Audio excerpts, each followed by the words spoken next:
I don't know if you guys know, but Henley, they use our catamarans. I really like the surge shot. That's kind of like one of my, seeing the bows run together is like a really lovely shot. The best bit. Oh, we can't go. Look, we can't go. But you can still see both of them. It's it's the best shot because it's the first time you actually get to see side by side how everyone's. Yeah. It's a lot of fun. Like we get to like you talk about with speed and what you're not allowed to do. We have a speed exemption. Plus, they give us a whole lane to ourselves, so we have our own piece of river for that whole regatta.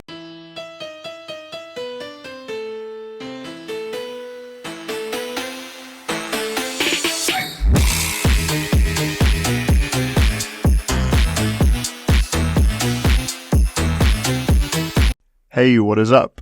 Welcome to Last Stroke Counts. We are back with another episode, and today in the studio we have the owners of Rowing Solutions or rowingsolutions.com. Simon and Cam, please welcome to the show. We're excited to have you guys here. Hello. Thank you. Nice to see you. Nice to see you too, both. Yeah. Good to see you again. Cool. Yeah, we got this one set up again at the risk of repeating myself. We did actually have this booked in a few weeks ago and we had to reset, but we're just kind of talking earlier. About the same time we first spoke at Nat Schools was when we just got hold of this place. So that kind of maybe for some people who've been on online asking us when the next episode is coming out, sometimes that's how long it takes to sort of get schedules together when everyone's busy. So it can take a bit of time, but no, so it's fun. We haven't had one with another company from inside the sport, which we really enjoyed the ones we've done before. Yeah. So yeah. Well, Yeah. So we'll get into how the business formed, but I'm assuming that was through how you guys found rowing. So let's start there and how you found rowing in the first place. Oh gosh, good question. Starting originally with what we are doing, the Rowing Solution business came up as a good idea in 1985, 6, when I came back to England. I live in Germany. And when I came back here, I started looking at different things to start a business for rowing. And that's where it went from, really. And then in 1991, I actually built my first catamaran to go coaching at my old school, Bluecoat School. And that's where it all came from, really, because I was given the headmaster there in those days. He asked me if I would look after the kids, which I thought was a good idea at the time. And but I realized I had a boat made of aluminium, sometimes without the engine. And so I then went to see at that time to build this catamaran I had in my head, and built my first catamaran out of different things. And so that's where it really started. So Bluecoat is where you first started rowing? I did when I was at school in the 60s. Yeah. Sorry, going back a bit. You're asking me questions. slightly after the war. Yeah. Which one? So 69, 67, I started rowing actually. And then, when I then went to Germany in 75 and, rowed in Hamburg. And it was a wonderful time of my life. But when I came back, I just wanted what I'd been working. I just wanted my own business. That was the most important thing. And I was involved. I wasn't involved. I started with rowing, was with MPAC, with MPAC, but with Bobby Anasek, and with that business, we started making boats. Not the boats, everything on the boats. We only made the seats for Bobby Anasek, and it was a wonderful time, and a really good person to help with life. What do you think it was about rowing that made you want to stay in that?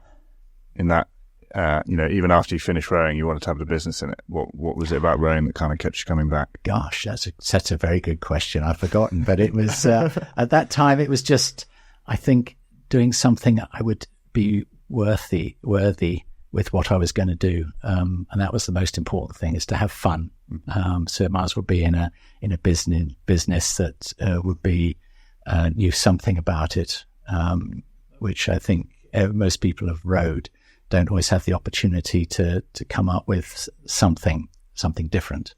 Definitely. I mean, I'm sure a lot of rowing coaches will agree, when you first get on the launch and start coaching crews and you realize you're on the clock, you're like, this doesn't feel like a job.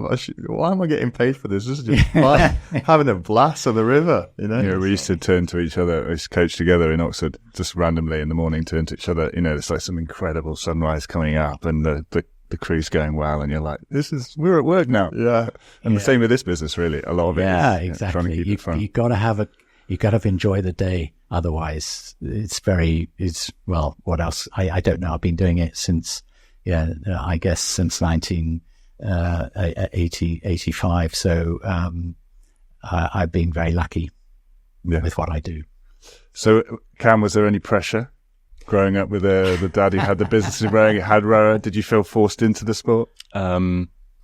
Forced is probably not the right word. I'd say, gracefully encouraged. Yeah, gracefully encouraged. I think, growing up as, probably between the ages of, actually, ironically, I remember my first time in a boat was probably, I think, about 5 or 6 years old. You took us back in the 90s when you probably could take your son to regattas, shoved me in a boat with one of your sixth formers, actually, and said, right, go out and pull on this gun or thing. That was at Bedford Regatta, back in 95. I think I still got but the not picture. the river. He was on that pond just next to it.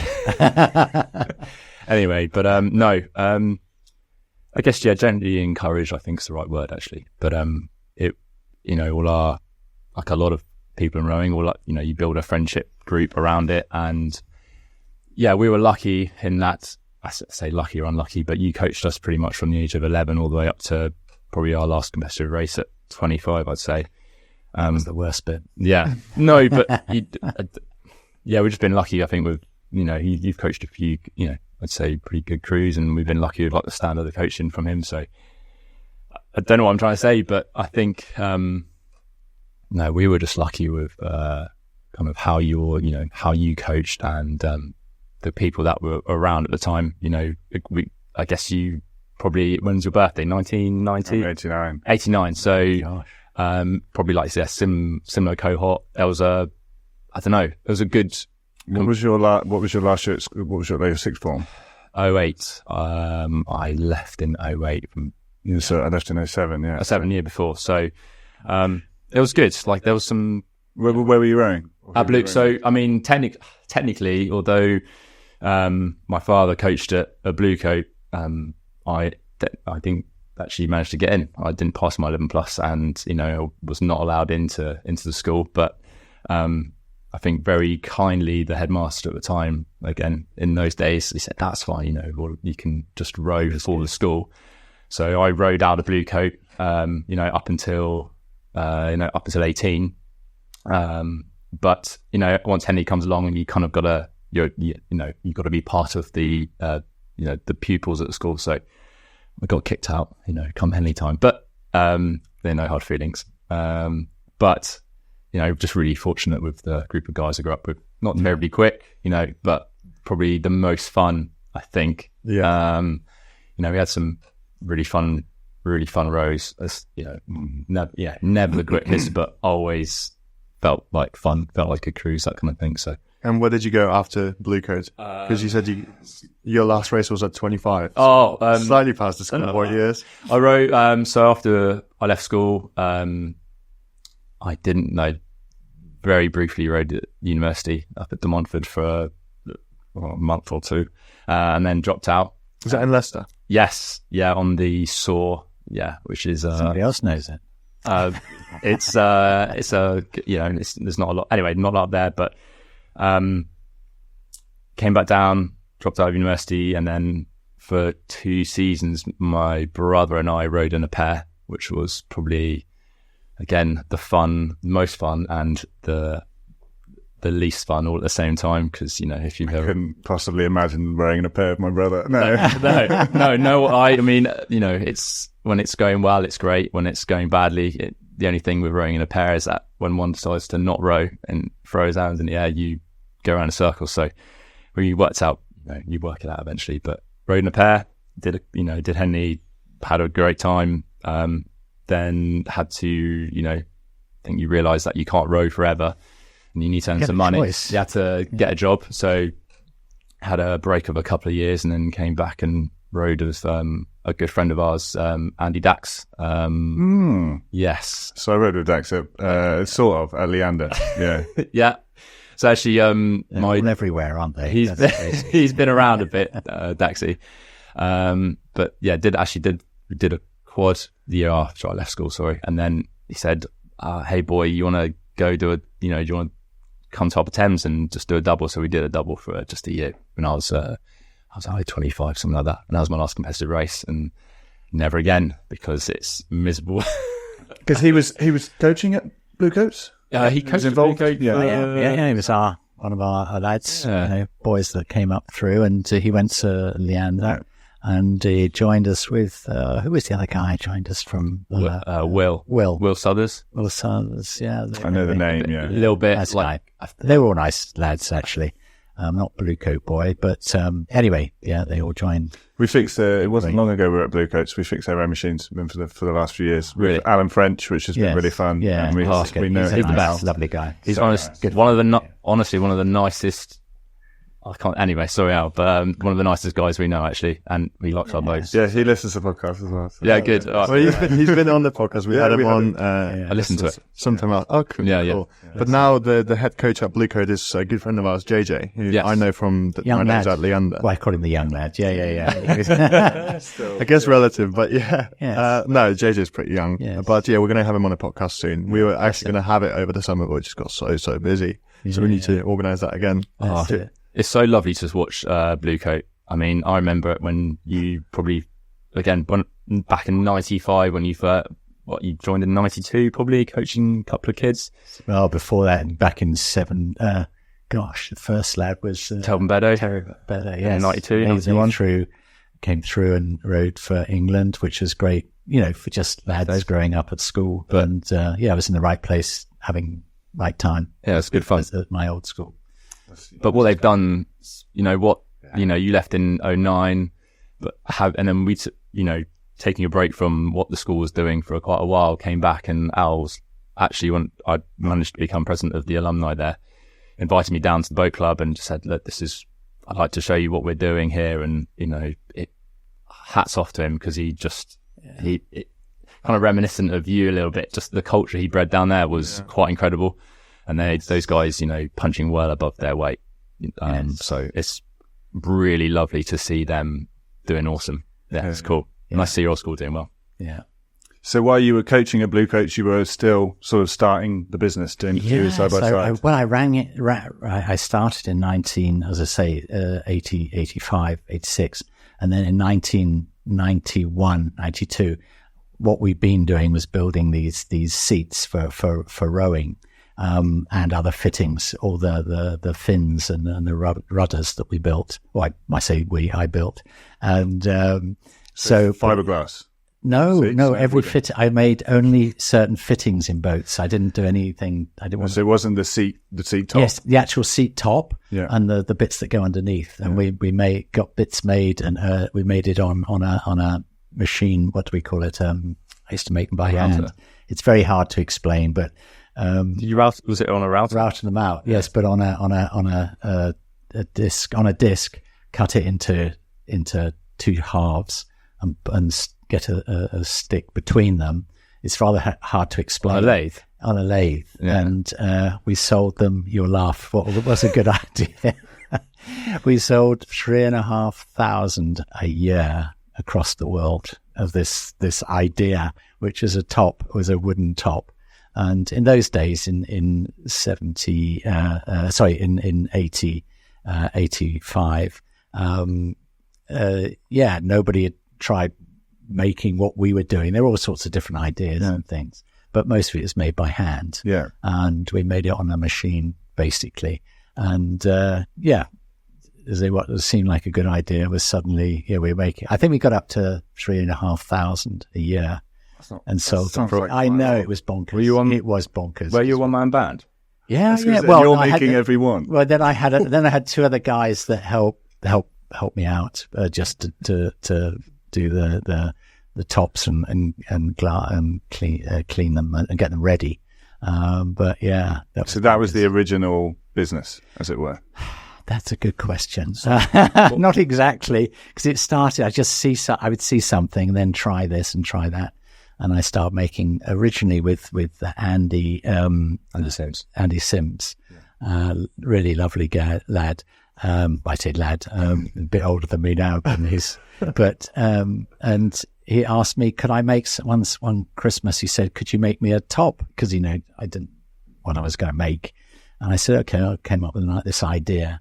And I say we built thousands of these things. Right. And when I used to go abroad back in the 80s, 90s, even the 2000s, you go to places with people all the middle from Russia or wherever, and it's world championships and stuff, and you see people on your seats, and I think, where did it end over? Where did they end up to? It's crazy where you end in life, isn't it? And now that I think about it, I probably rode on some of them in Poland. Well, we had a lot of very ancient equipment in my old rowing club, so probably would have been from those times. Gotta be. You'll probably find the holes were like slightly oval almost. The centres. We did. Yeah, it was about again. They were to put the hole in the right place was a bit of a game. Because some men have different sizes as women, as you can imagine, and so to get a top back in the 80s, 90s, people, they didn't really think about how big the hole has got to be and how big people's bums are. So that's where we started with making a different shape and so on. And so I've even got some of the bits of the machines that we built. We did that machine in the workshop now, and we use it for so many things. We still got the same belt sander and this sander from like 1985. Actually, got a few old bits. Crazy, dude. My father was brilliant. He was very clever. He was a farmer, and we'd worked on a farm until 1980, and so it was always. I'd like to think my father had always taught me how to do things. Problem solving, isn't it? Things, exactly. And interesting. But you used to make I'm just trying to go back. You used to make the oar handles for? You used to make the oar handles. That was the other thing I started for. What was the company we were looking at before Concept 2? No, it was it was for Dreisacher. Yeah. That's when we had the very first pair that he ever brought to England in 1970, 77, 75, 74, 75, 76. Andy gave us a pair of sculls, the first ones they'd ever made. And they brought, I think, 2 pairs to England, and Andy Sims said it would be nice, if you'd like to try them with my brother, because we were in a double in those days. And, so I'd like to think we were the first people to have what are they called? Dreisacher sculls. It's funny, if you're involved in rowing now, you see the standard and like the insane technical ability of boat builders and blades and all those kind of things. Yeah. And I think you think that it must have been like 300 years ago when it wasn't like that. And I remember when we spoke to Tim Foster, and he was saying in 92 in the Olympics when cleavers first came in and they didn't decide whether they were going to use cleavers or not. And you're like, geez, even then, at an Olympics, should we use these new blades? Or I don't know, what about this boat shape? How about that fin? And it was, you said the Wild West, no one really knew what was good, what wasn't good. And it's kind of funny to hear some similarities now in the beach sprint stuff. There's a lot of people no one really knows the best technique or the best shape or the setup and things like that. So it's interesting to see that compared to the fully polished sort of finished article of lake rowing now, as it were. Oh, the quality is stunning from what it was. 40 years ago, it's crazy. And when I knew Empackers quite well in those days, and still do, and it was nice to meet the young guy. Well, he was a young guy that did the blades, the wooden blades at Empacker.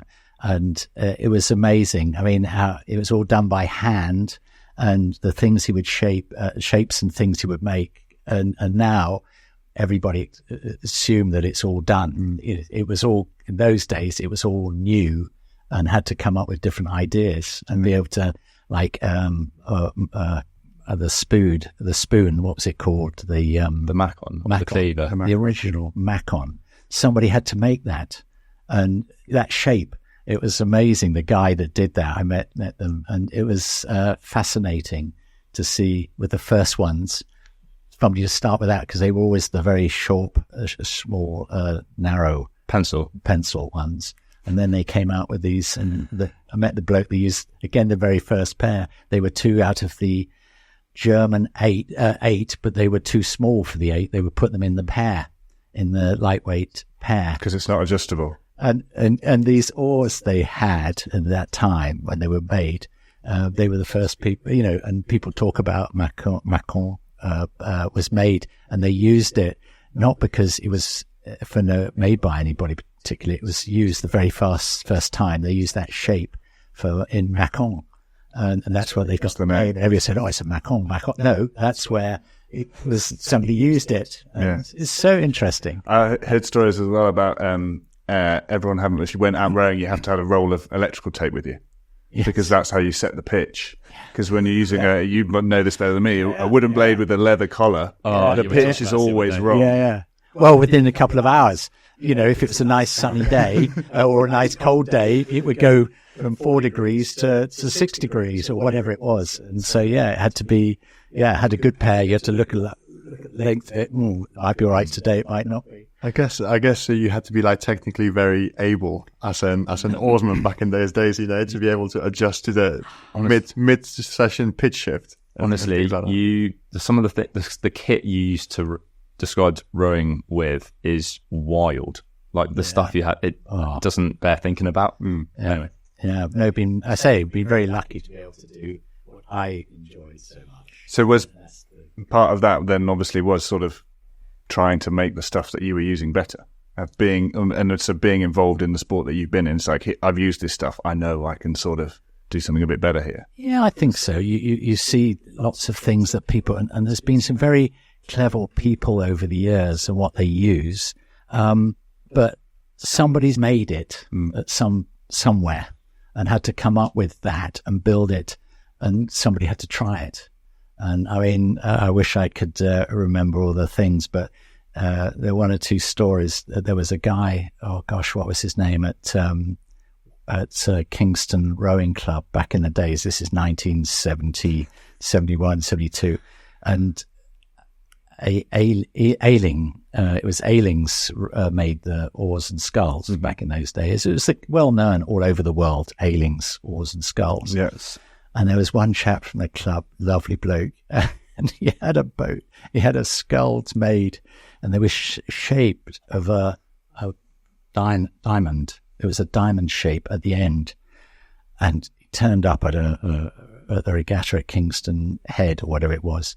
And he went out and he goes down everywhere saying, "Wow, these are good. These are the greatest thing," and the rest of it. When he came back, absolutely mullered. But he came back, and I never forget, he got up and stood up on the in the landing stage. No, in the pub, in the bar, on the bar, and showed everybody this thing. That goes to prove what I was telling everybody. You can lose with anything.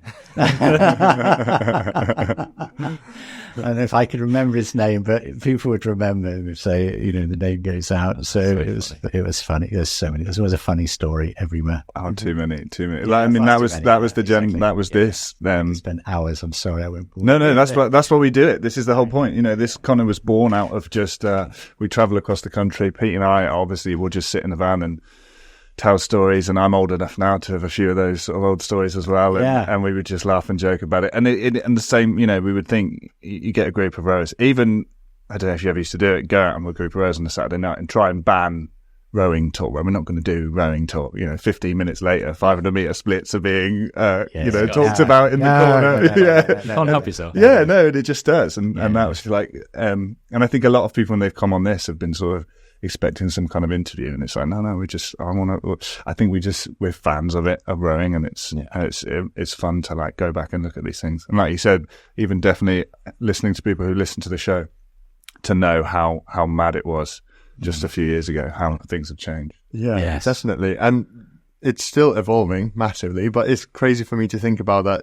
Actually, now that you've pointed it out, that at some points Macons were the new great thing, right? Oh, Because, for changed example, the world the at that time. the oars that we used for boys in the boat, they were the super narrow, long spoons. So when did they stop using them, and when did they go straight from Pete did that some onto filming in the Boys in the Boat film. Okay, because So- I think the first time, from what I remember, because I met the guy, I wish I could remember the names. He was the German in the Ratzeburg.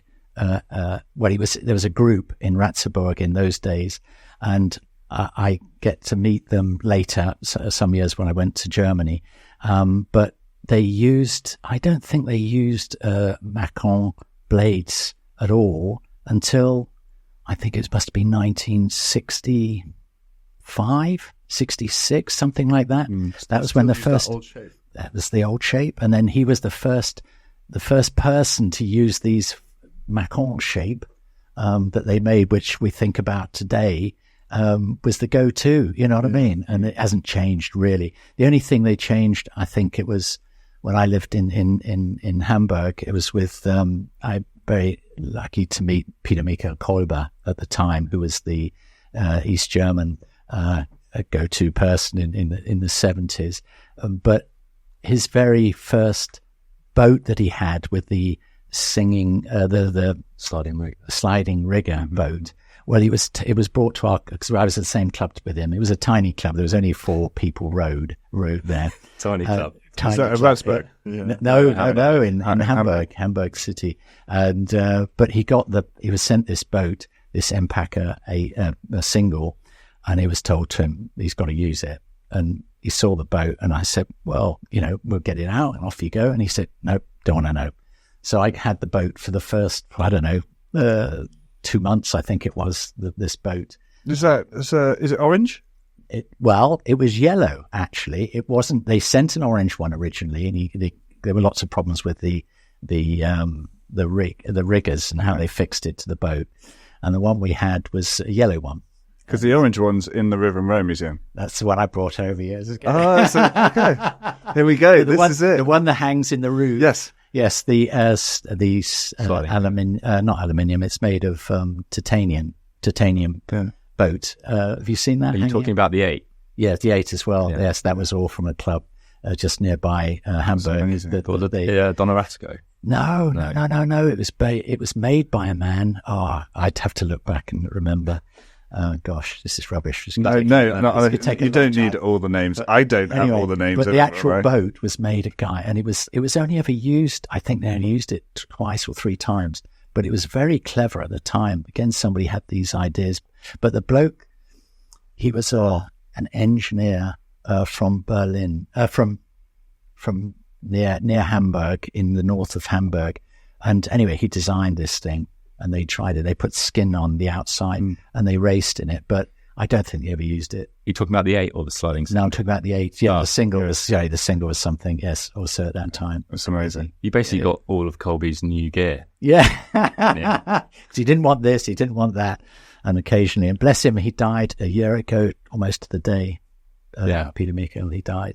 Well, if you can still watch his old races against Peter Watch Karpinen. it. You have to watch it. Oh, yeah. From the from the 70s. So I think Colby was world champ back in. When did he win? Well, the first time in the single, that was 1972. Yeah. And then I met him in 1975. He came to Henley, got absolutely mullered. And then he ended up, and I can't remember the bloke he lost to in the first round. And then, 5 weeks later, he won at Nottingham, became the world champion. And then he wouldn't go back to Hamburg because we lived off the farm in Wargrave. And so he came to stay with us for 3 weeks. And we did a lot of shooting, a lot of drinking, a lot of fun. And but they couldn't get him to go back to Germany because he had such a good time. And anyway, it was became very good friends, very, very good. Amazing. Was Hamburg part of East Germany at that time? No. It was okay, because if it was part of East Germany, then I wouldn't be surprised that he didn't want to go back there. Yeah, In the UK. no, he was he was a typical single race rower, sculler. They are very what's the word? Unique. Unique. I'm trying to be nice. I got on incredibly well, but business and rowing and life are two different things. Who was it who said the scullers are a special kind of weird? Yes, like it's impressive to stand out in a group of people that are already quite weird. As rowers, we're all quite strange. Single scullers are on another managed to stand out. Yeah. That's a Dave Bell special. Yeah. Oh, amazing. Gosh. No, it's great stories. We could spend too long. Yeah, Let's talk about other Don't things. say sorry. No, I'm loving it. This is amazing. to know where stuff comes from that I've seen and what, I've been in that river museum so many times. You hear the stories. That's another funny thing from this thing. There's a lot of stories I've heard, but can I tell that? Because I can't corroborate. I don't know if that was real. It doesn't. So like to hear the kind of how they got there and where they came from is amazing. Oh, some of those bits and some of the things they had at the in Henley. Those bits and pieces, I tried to get through. What was his name at the time? Heinz. Oh gosh, forgotten his name. What your friend Heinz? Yes, Heinz Sievers, lovely guy, who was also his coach for a short while. But he brought lots of stuff, or got bits over that they used in the museum. In the museum, about bits and pieces. Yeah. There's a film there somewhere. And so cool. Yeah. The interesting person to talk to is Tim Crooks. Yeah. Remember Tim Crooks? Anyway. It's before it. I don't remember Tim Crooks. So no, but he was my how do you call it? Idol back in growing up, and he was in fact, I saw him the other day at Leander. He's a Leander boy, isn't he? Yeah. And well, he wasn't actually. He was Kingston. Kingston. Well, interesting. He was at what's the school up here? Shipley? No, just up the road here. Radley. He was a Radley boy.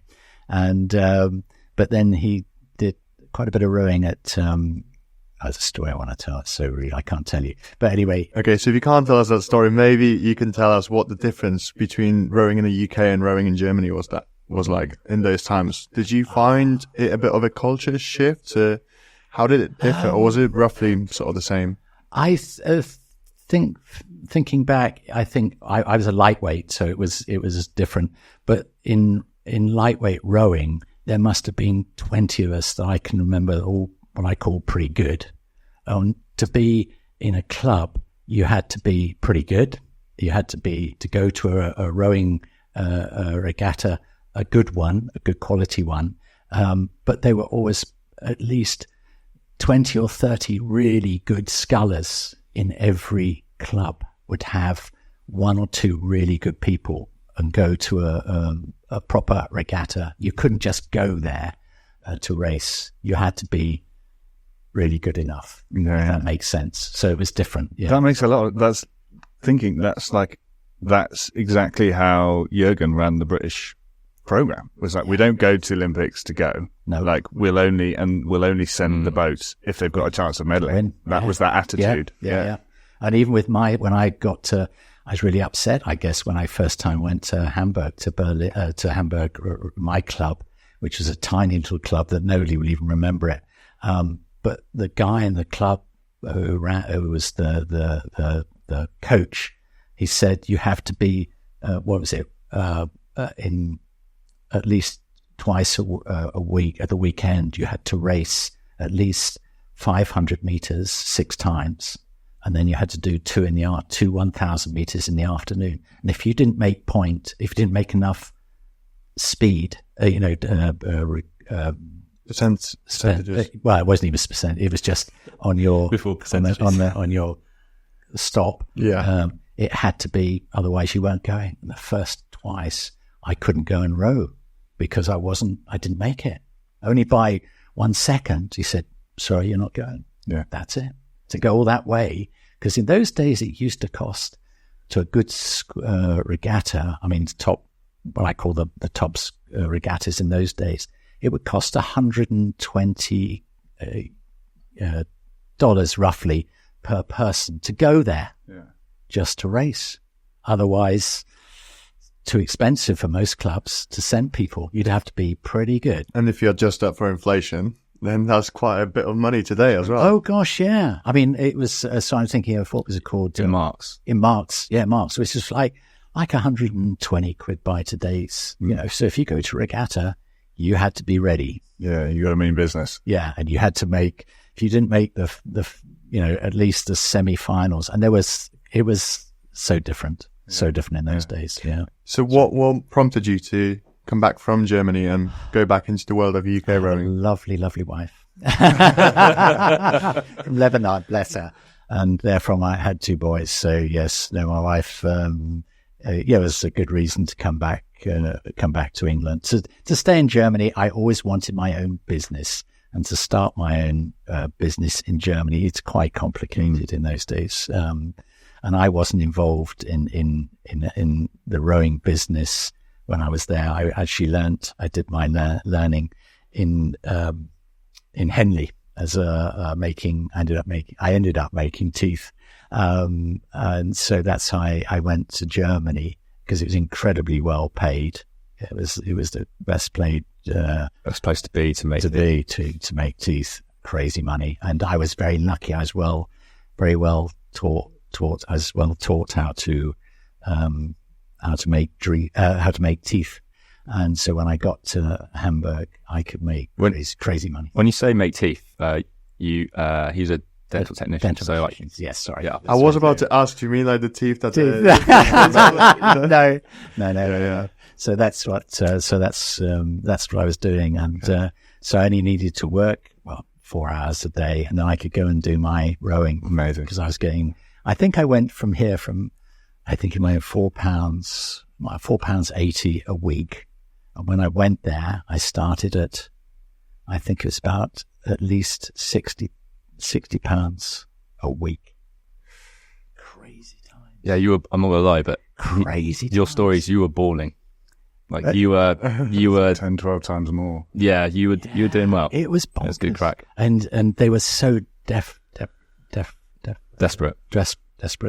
to help people that could make teeth at that time, and it was the best paid job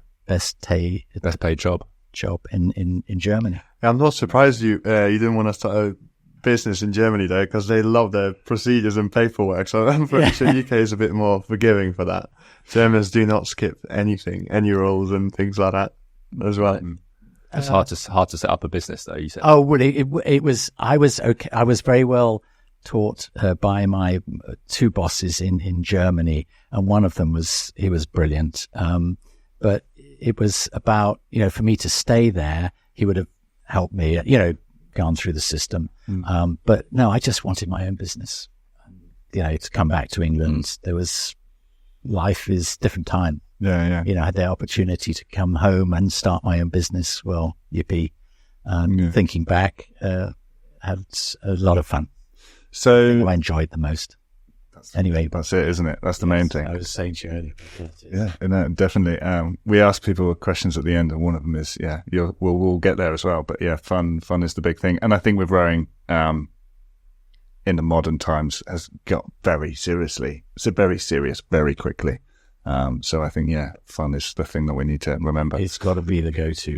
So after sort of doing the seats and those bits and pieces, what then sort of transferred into maybe some of the stuff that you're kind of still doing now? Well, at that time, I didn't have a lock in 1993, 94. Was a bit, I didn't have any work particularly. There wasn't a lot going on because everybody was stopped making our tops, our seat tops. And so what they were doing was people had no work, so they started making their own. And so we kind of walked back from it. And then the opportunity, the headmaster at Bluecoat, lovely man, invited me to come and help the kids. And so I said, well, I'll do, so many hours a day, and then I've always kept my business going. And that lasted for, until 2009. Nearly 15 years of so was it doing as part of it. But then I built bits and pieces for the school there. The school. So was it just a crap coaching launch that? Yeah, well, that's inside this aluminium fish boat. It was fish boats, yeah. So that first one that we had down at Bluecoat was, I remember you telling us a story about it was made out of, the first one was made out of folded Kevlar. Yes, bits the size of trailers. You remember the side of a trailer, you'd see Tesco's, whatever it is, this big white. And I went to the company and I I asked them if they got a roll of that. Then we made the shape that we wanted and drew it together and folded it up. And that's how we made the first, I guess it's probably made about a dozen of them at least.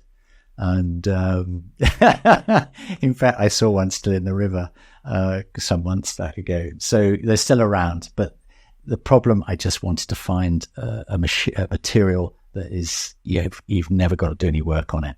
Yeah. And, as everybody wants to use something, but they never want to fix it. And that's where this idea, coming from one idea, you get to the next one. And I went to a company called They were Dart making. They made a yellow shaped thing, one, which was the first it was the first one ever with injected roto molded. And I met them and I just saw it. I can't remember who it was now. Was it the boat show? Boat show I might have been. And I met the guy and I said, look, would you be prepared to sell the hulls? And so they said, yeah, they had some seconds or something. So I took that and that's where I started. And then anyway, 7 years later on, we went to a company called Topper. Yeah. They were very nice, don't get me wrong, but we then met a couple of years, 3, 4, 5 years later, we met a company where we are now. RS Sailing. And they make really super made quality. And again, it was always about if I'm going to get involved making anything, it's always about quality. Mm-hmm. So what we've tried to do, and Cameron and has taken on the business, which has been wonderful, but it's always about whatever you sell, it's got to be about quality. And if you make quality, people will always, they want to buy something that's quality. Otherwise, why? Why bother? Yeah. And that's my thought, and that's my way. It's my take on it, anyway. Yeah. And then, yeah. No, they've things with RS that roto molded is it's plastic to a degree. Just they can supply the demand, and to be fair to their the quality control, it's just great. So you get the same hull every time you open a packet, which is kind of what you really want, really. And a few design features that they've got just makes it really super easy to put boats together. So. Yeah. Well, we should say we kind of talked about the how we get to where you are now, but talking a little bit now about what the company is, what you do, what you build, how it works, what the day-to-day looks like. Oh my goodness. So, I mean, from when I first, I guess, I started a little bit with you back in 2016. Yeah, well, actually, growing up, you always spend time with you. I was going to say, what was it? What was that like? Pretty much growing up around the same platform since 2000, I think, is when you first got your first 99, 2000. Yeah. Back the ARA back in those days. The ARA back in those days. Mm-hmm. I think asked you to build 30 coaching launches for Project Awesome. Yeah. And they just said, look, we'll fund it, and then you can just and supply it to the clubs. And since then, 2000, supplied them 13 each year. You pretty much supplied the same amount each and every year. So probably not 2009 when you obviously weren't working at Blue Cat anymore and went full time, took your side hustle and made it your main hustle. And then, over the years, we've got to the point where I think the last couple of years have been a little bit shy of probably 60, but a couple of years ago we were maybe touching 75 boats a year, which is, pretty steady. We sell into, I think, 27 different countries now, which is pretty cool. Bonkers, yeah. It's pretty wild. Yeah, bonkers is the right It is. Well done. Yeah, no, it's different. It is really different. It's a complete, I'm just trying to think the first time you exported to Europe was probably, I guess I'm just trying sold to a think. couple. It might have been Holland, yeah. Well, Germany. Well, anywhere. Anyway, just probably Western Europe had, they had a few, and then I can't remember the first time you probably sold one to South Korea, ordered the first one. That was pretty wild. You just see it on a piece of paper, like, what the heck? Like, how do we? Yeah, It's weird. No, yeah, and then you go from just driving them across to Germany, which is easy peasy, and then you got to organise then freighting and organising shipping. Bit different, yeah. And it is. You go from just putting 1 or 2 in a container, and we're now in the US. We've probably sold, it's nearly half our business. We sold 24 into the States last year for our really good partners out there. So you don't just sell them; you also build and manufacture them all in the house. Everything. So yeah, basically. Oh, that's a very good question, sorry, Pete. So the only thing we don't make is the hull itself. That's obviously made by RS. We work together with RS. Yeah, in partnership is probably a good way of doing it. And they're a great company to deal with. Sorry, it's No, they are fantastic. So we have the hulls, on a rack, and we pull them down. It's almost a bit like a big Meccano set, really. Yeah. So the hulls are ready, and then when we're not busy building, we're busy just machining, and essentially we're almost a metal fabricator that happens to just put our deck on a boat, really.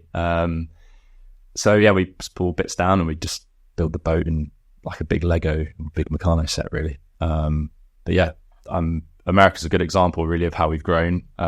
Initially, I remember the first time we sent, was it 6 or 3 over in the first container? Yeah, just the designs had to change because the demand got greater to the fact now that we send everything flat pack. So we build the decks up and we then dismantle them, flat pack them and stack those, and then send the whole separate. And then our guy in the States then reassembles them. So we tried with 10, but it was we tried 10 and a 40, which was in one container. Yeah. And you got to be able to get it in and out both ends, when it goes out. Yeah. So we get a 40-foot container, which is... And we put 8 quite comfortably in there now. And we send that once a quarter, something like that to the guys out stateside. But I'm just trying to think. India, I've had a couple recently. India and Japan. Nothing further than Japan at the minute. No. I mean, that's pretty much as far as you can go. Yeah. Australia, we're still trying to break the Australian market. Yeah. We always have a couple of inquiries each year. They probably haven't gotten any money. We don't know. It's hard to get down there. It's not so much a question of logistics, but it's just getting stuff. It's interesting. A lot of people want to buy something for cheap. Oh yeah. Instead of it's so interesting, isn't it, in life? I mean, you can buy good and you can buy bad. It doesn't matter. But at the end of the day, what I said, to the boys when we started, it was always about quality. As long as we make the best quality we can, that's the most important. If people don't like it, all right, we'll buy something. If you ship into Japan, then that kind of speaks about the quality itself, right? Because Japanese, they don't tend to buy things that aren't going to last. They don't. I mean, the tests, they have to run a test. I think it's like a typhoon test. So Some I of the think things. they initially, when they imported it, like it needs to survive this drop test. And we're like, what do you mean a drop test? And it's like, yeah, we need to drop it from a crane 3 meters above something. And you were like, what, 3 meters above? No, you initially thought it was above solid ground, 200 feet or something. And, no, they just have to drop Just it, drop it in the drop it in river. the river like 3 meters. Like it's we build it, and it is robust to say the least. I mean, the biggest problem, they last far too long. If I'm honest.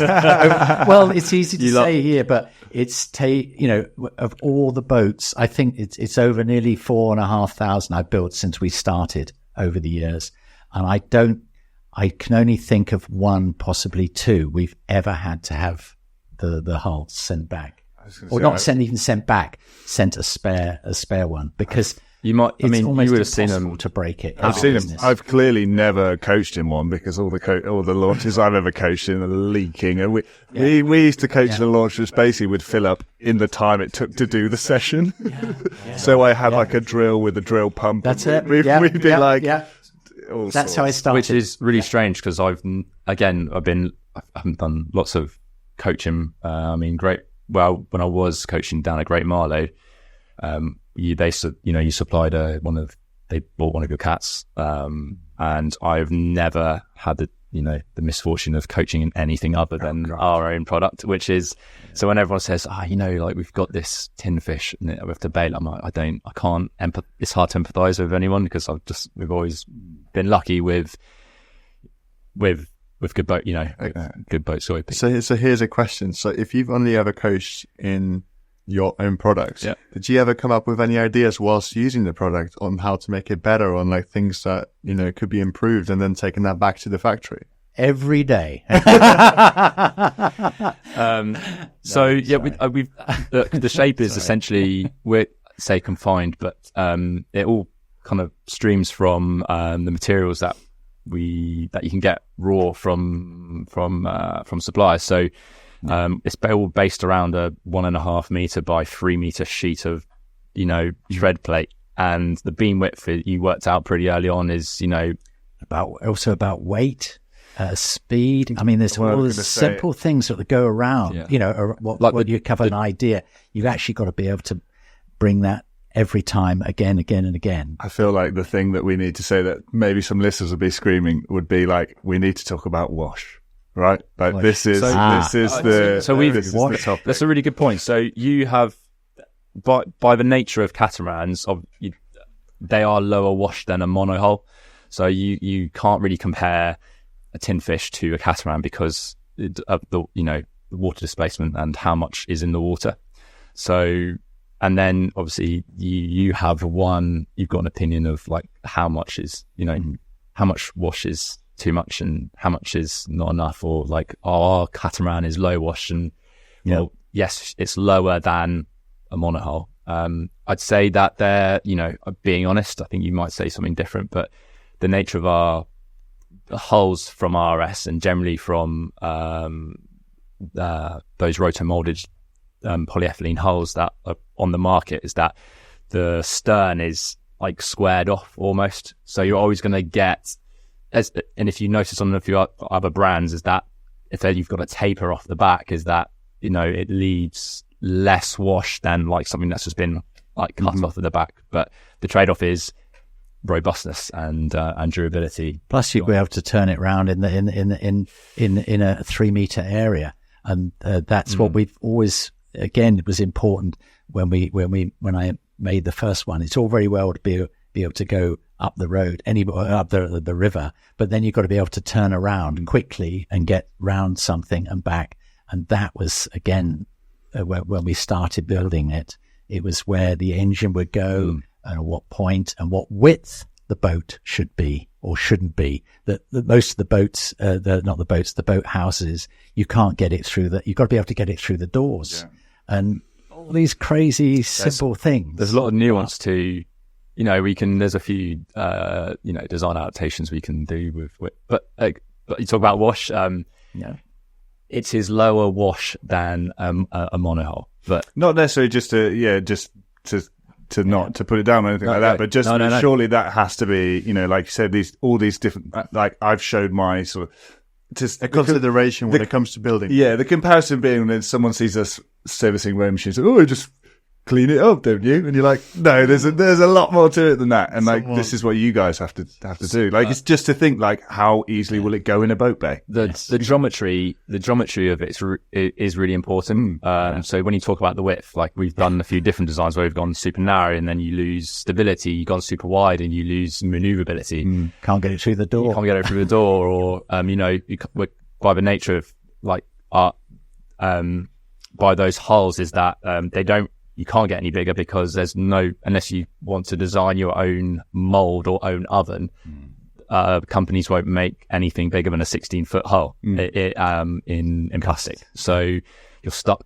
Well, I say we're stuck. You're not stuck at all. It's just we've gone down the route of roto-molded polyethylene, and other companies can get, they've gone bigger, longer, wider. Yeah, which is what we used to be on. It was a cat, but it was a very old one, and it's fiberglass. And because the river's quite low and it bottoms out a lot, it starts scraping away and it gets a hole, and then it's leaking. Which is wild. Again, by the you'd be hard pressed to. I mean, talking about there's still catamarans going from 99. They look horrendous. They look horrendous.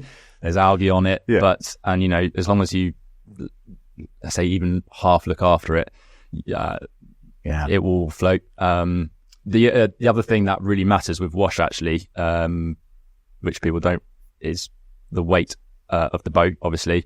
But a lot coaches. Yeah,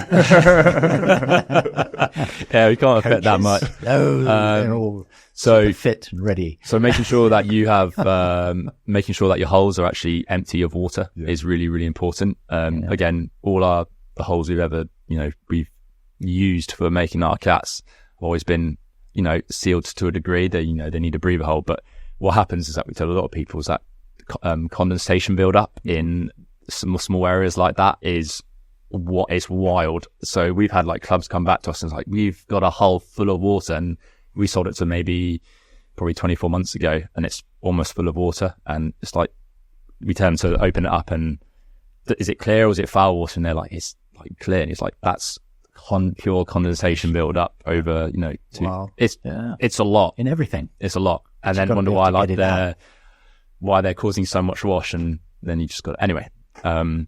But design wise, Pete, we have recently, especially stateside, they like space for chopping and changing out oarsmen. Because they're in huge rivers and lakes, aren't they? Yeah. They are. And they'll take out, they might go out for a couple of hours and then they might have spare crew members that they need to swap and change over. So like we try, this is out of your book, but we try and retrofit pretty much everything to the basic shell. So we have designed just almost like a little swapping over tread plate for the front, because there's a big old gap between the bows with most cats. So we've decided to not plug it in, but just literally a very simple plug and play little deck you can put in for chopping and changing rowers, use it as a rescue platform. Stuff like that's kind of cool. Bow, even just small things like bow capping, which protects the ends of the boats. It's really simple, but if you've ever used a catamaran, you get a small nick. Any boat come to that. And just the nature of catamarans, you almost, if you get a leaf, you've ever driven along and got a leaf on your bows, it flicks up and you get, you're getting wet for the whole outing. Or probably one of your, it's a joint venture between you and an old colleague of yours, but with a catamaran, it's again low wash, which is great, but it can almost skid, if you will, especially if by the nature of the holes, it's sitting quite high out of the water. So you and a chap called Duncan Walker designed it's almost like a false keel. It's a fin essentially. Yes, you have to make up something to keep the engine in the water, but something in front of it. And it's a really, well, it is now, it's very simple, but over the years, people have tried all kinds of crazy things. But it's, again, a lot of a good example is, Felipe have got a good example of it, is they've just, their catamaran is actually a trimaran. So they've just fitted an extra hull underneath just to make sure that you're feeding water to the propeller. Otherwise, what you notice is that as soon as you turn quickly, you just lose power. And cavitation is a big issue with catamarans. Is there's nothing helping water being fed to the propeller. It's quite anyway. Sorry. No, I find it interesting. Yeah. I love geeking out on we can. If you want to go deep.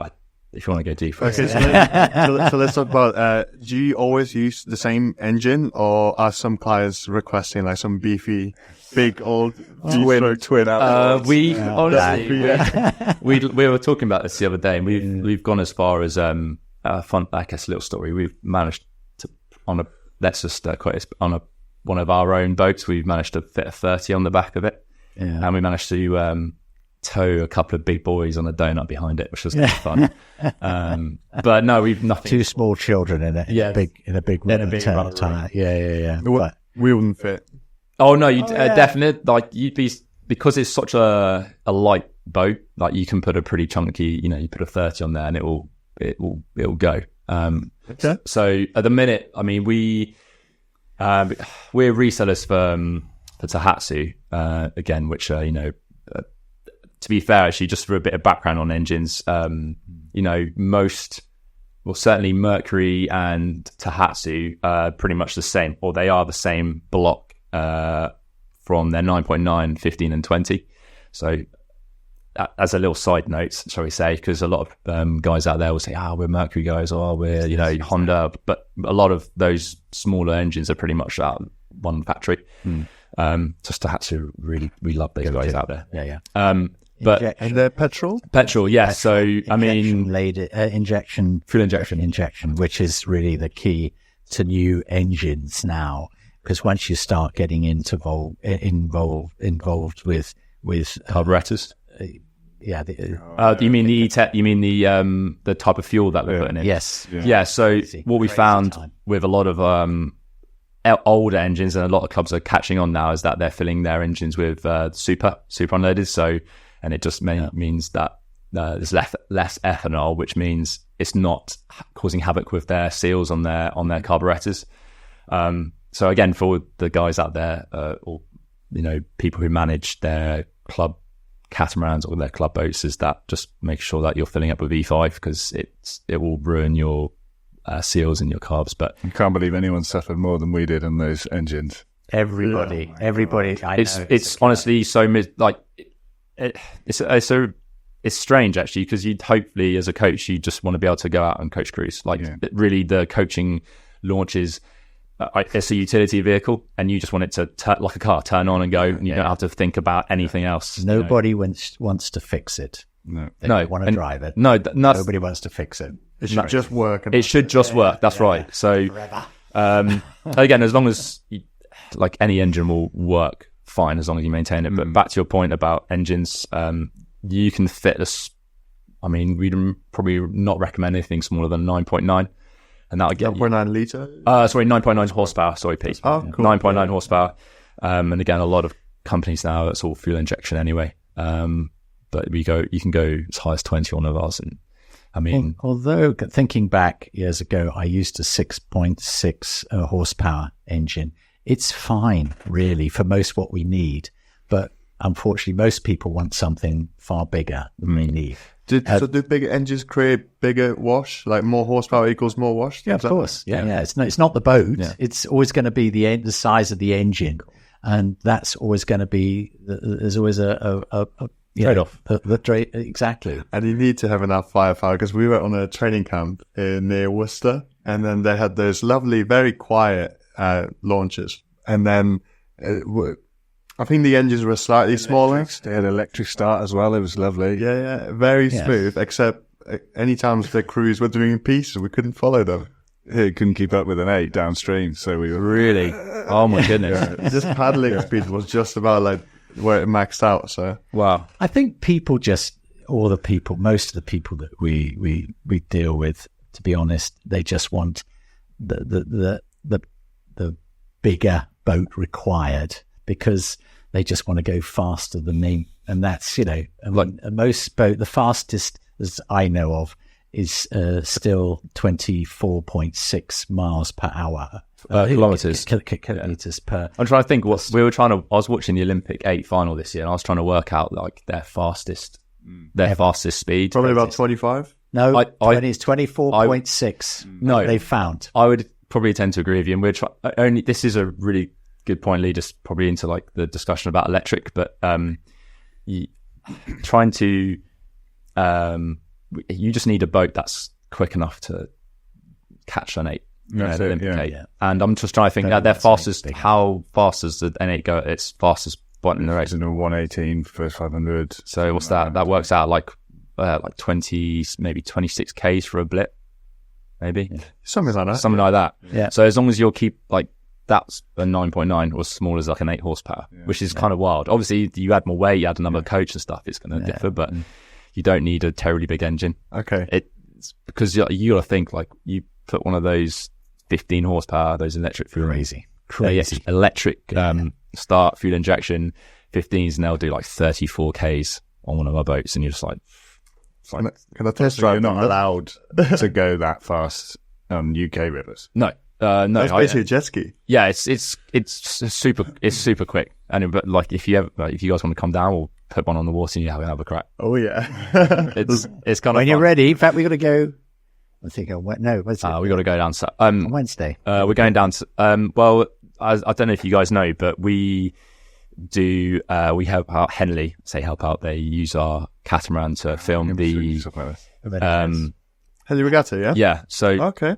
we have a modified catamaran that helps, film. I say we don't do the filming. We drive the boat, which has a cameraman on it. So it's the one that starts at the end of Temple Island. That's it. Yeah. That's it. Yeah, that's it. The one that everyone complains The good about. bit. They do, yeah. The best bit. Oh, we can't go. Look, we can't go. But you can still see both of them. Yeah. It's it's the best shot because it's the first time you actually get to see Side by side. how everyone's. Yeah. Again, like to think so. I really like that the surge shot. That's kind of like one of my seeing the bows run together is like a really lovely shot. And unless you've been watching rowing for like 20 years, knowing who's in front is very hard. What's happening? Yeah. But yeah, we that boat keeps up with everybody. And that's got like 2 guys plus kit plus camera. Anyway, So there's a lot of stuff. It's a lot of fun. Like we get to like you talk about with speed and what you're not allowed to do. We have a speed exemption. Plus Henley Regatta give us they give us a whole lane to ourselves, so we have our own piece of river for that whole regatta. Oh, that's awesome. Well, we were commentating at Henley earlier this year, and it was just super fun when that shot came through. So good, I'm glad. It's definitely. Yeah. But it's a very, very long week. I mean, unbelievable. We do a boat every 4 or 5 minutes. We go up, down, up to, I can't remember. It's you're crazy. driving it. 400, the boys do it. Well, yeah. It was 400. We do 480. I'm just trying to think if it's how many races across the regatta, and then times it by 1,000. So, because if it's almost 500 from the end of the island to the barrier. It's about 400. It's 400. The back is 500. Yeah. So it's a good and it's like that all day. 500 meters per race. Yeah, and it's like it's 12 hours of How racing. much fuel do you use? We probably go through maybe like a tank. It's a tank. Now it's about a tank a day. Yeah. On the first couple of days, there's 80 races on the first 2-3 days. Yeah. So you maybe use a tank. 4 days. Incredibly efficient, Thursday, but that's Friday, like Saturday. Yeah. you might have a single sculls race on the way down, and then you've got to then bomb it back, to turn around and then start another one. Wait, get the next one. I've got to really bomb it now. It's honestly, it's a lot of fun. Like we have it's great. It's I didn't know that because when you said that you provide the catamarans that the shot is taken on, I thought you just supplied the launches, but the fact that you guys actually do the driving and everything, it's so much fun, honestly. Well, it's something we said to be fair to Henley, wonderful. And, if we're going to do it, we'll do it properly. And we just said, if I'm going to do it, we'll do it from start to the end and do a good job rather than somebody wants this, No, we'll do it. And then I don't think get it right. The only time we've missed a race again is maybe one when the camera fogged up or something. It's you've never had. Not the launch's fault. No. And although I did have one. The best one was I laugh because it was on the Wednesday, I think it was on the Thursday, and there's been a lot of wind, and somebody had blown their what do you call it? Parasol, umbrella, but a big one, and that had gone in the river in front, and then somebody rang up from Henley Royal and said, "Oh, there's a problem. Can you help? Can you find this thing in the river?" Because it was right in the middle of the boats. I said, "Yeah, I'll." So I went around the end, came back down, and halfway down, and suddenly I can see this. So I reach over and pick it up. And as I picked it up and put it on the boat, I suddenly realized they're just about to go. No, they're about coming at me. We were about literally, I can't remember, probably 150 meters away from me, coming at me. We don't let them drive anymore. So I turned around and I got out of there, but and they were very happy that we could, otherwise if they'd hit, then they'd have to, restart. Problem. So, but I just remember the time looking up and thinking, hang on, they're not supposed to start yet until we're going. Somebody realized that I wasn't there, or I don't know, but it was very funny. Wow. So that was one of about, I think, a couple of 3 times. We've never, they're pretty damn reliable, actually. Yeah. I like to think we do a good job. We do. So you've been helping with the filming since the start, 2015? Yes. Yeah. So it's closing on a decade now. Because I remember, what's his name, bloody hell. came to speak to us. That's yeah. Who was it spoke to me, bless him? Daniel. Was it Daniel Griffith? Yeah, it was Daniel, yes, that asked me, could come up with something we could help. So we said, we'll have a go. And then we built this first catamaran, didn't we? Well, and then we changed it slightly. We put a seat on there that he could actually sit on. And it's like a real budget version of what you find at like the UEFA Champions League or something, with a big, but instead of like a big bowl, it's just it's a good makeshift bowl seat, actually, to be fair. Yeah, but it always worked incredibly well. And so we've got coming this year, hopefully something. Yeah, we're quite exciting. Yeah, it is exciting, actually. We're not we're on our way. We're on our way. Yeah, we've it's going to be an interesting. Brought out like a 2.0, and I think even if it doesn't end up in rowing, but a good couple of guys we know, hopefully we're going to shove a specialized, put what do they call it, a gyro gimbal on our camera on top of it. So maybe that will be interesting. Yeah, we're kind of excited. There'll be one person driving and nobody else. There'll just be somebody. Yeah, possible remote, cool, remote, and some pretty wild shots. Because the other really good shot is, I think, that Russian arm, which is what you call a Russian arm, but it comes down low and then follows them and comes up. Yeah. So we're trying to, maybe not this year, but in the future, we're trying to maybe get like an arm on the cat. Lots of ideas. Are you telling me you're going to make Henley even more nice to watch? Honestly, those in that shot as well, you get from that gimbal shot on the umpire's launches is so crystal clear. It's an amazing shot. Amazing shot. Anyway, sorry. That's awesome. Yeah, it is. We're off on a tangent. Awesome. Yeah, I think it's awesome. And they're the fun things of what we do. The real fun thing. Yeah. Something different.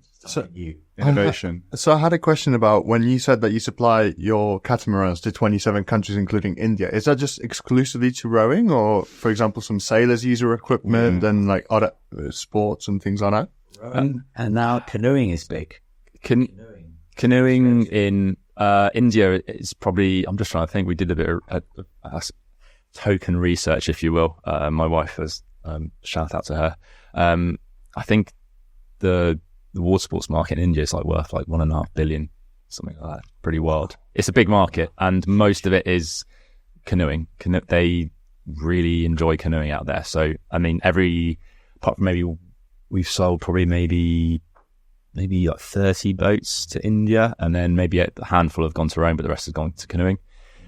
Italy as well. Our guy out in Italy is he's a Nello representative. Again, a lot of those go to canoeing. Nello is like the Empake for kayakers. Sorry, yes, apologies. Basically. Yeah. I love rowing, don't get me wrong, but I've been to a few worlds for the canoeing. Unbelievable. It's good crack. It's a bit of a party. Anyway, sorry, we digress. No, I like it. It's a bit more of a spectator sport. That's where we struggle. And with rowing. Everybody is just totally different. It's crazy. It's full on crazy. But I don't know about you, Pete, but I don't know in Poland, but certainly, again, maybe generalizing here, but in Germany, we've been to the rowing sprint championships. The Bundesliga. Yeah. Not even the Bundesliga, but the German sprint champs. Yeah. And they might hold it there, but that's a good time, I think. To be fair, the Germans know how to hold it good. Like amazing. I did the Hansa Cup. It's got a different name now, hasn't it? On the Kiel Canal race. Yeah, that's absolutely insane. Like there's a 12-kilometer race. There's people along the bank the whole way. Yeah, but it's invitation. So Canada, America, Poland, and us, I think, did it our year. We managed to beat Poland. You actually get money if you win, you get money. Wow. Which is pretty cool. It's like any other race. But the Germans are just tough. Crazy. Like the party afterwards was ridiculous. And like, so the other teams were like the World Championship team. So it was the German 8 that won Worlds that year. GB sent more of a development 8. But no one like knows that you're development 8. So we're like signing autographs. They took a picture on the local paper. We'd gone out the day before in some horrible conditions. They'd snapped a photo of the 8. This was on the paper. So people bringing like pictures up of you on the paper to sign. There were guys, I don't know if I talked about this on the podcast before. There were guys waiting in the lobby with like pictures printed off of us with our names. Wow. So we came down for breakfast and they had like this is ridiculous. Yeah. Germany. Remember the best part though? Yeah. Sausage and the beer. That was good. That was pretty good. No, they just Forget the rowing. It's Just just stick with the sausages. Just and give me the beer. version. Yeah, exactly. But it's wonderful. Great Yeah, fun. amazing Great place fun. to row. Yeah. In terms of polo, we do have some sprint regattas. It's not probably that as exciting as the Bundesliga or some other shorter races in Germany. But in Poznan, where they sometimes organize the World Rowing events, it's a very, very lovely lake to spectate on, because also it's kind of like Dorney, but it's in the middle of a city. And so people are rollerblading there, also just doing like some casual sports and things like that. But they also, I think, run kayaks races there too. And I don't know about, I've seen it happen in a few clubs in the UK, but for example, my club was dual joined with also like a kayaking club. So it was a rowing and a kayaking association. So they kind of go hand in hand. They do. But I feel like the separation is not as big as maybe like a lot of people would give it credit for. There's a lot that unites both sports, and that they could both draw from each other, both in terms of technology, but also like the tools and utilities they use. Having said, good you point. go back to the 70s, the early 70s, here they had the sprints. Now you want to look that up. That was crazy. And I can remember. Where was that? It was called the DAF. Look it up when you've got a chance. DAF. Sponsored by the lorry. Yeah, company, unbelievable. sprint That was racing. busy. That was every. Do you mean rowing or canoeing? Sorry. No, rowing. Rowing, This yeah. was rowing. Oh, There's yeah. been a few all over the attempts. country. It was crazy. There was another one early 2000s. It was like a Redgrave Jaguar sponsored sprint series. Why do I remember? Because it was advertised in Row Regatta magazine. That's probably where you would have seen it. And goodness. yeah, people have tried it. It hasn't necessarily worked. But then I think we've talked about this a lot, about how rowing maybe not being so much of a spectator sport, because the race is too long. And What are your views on? the counter argument is Tour de France.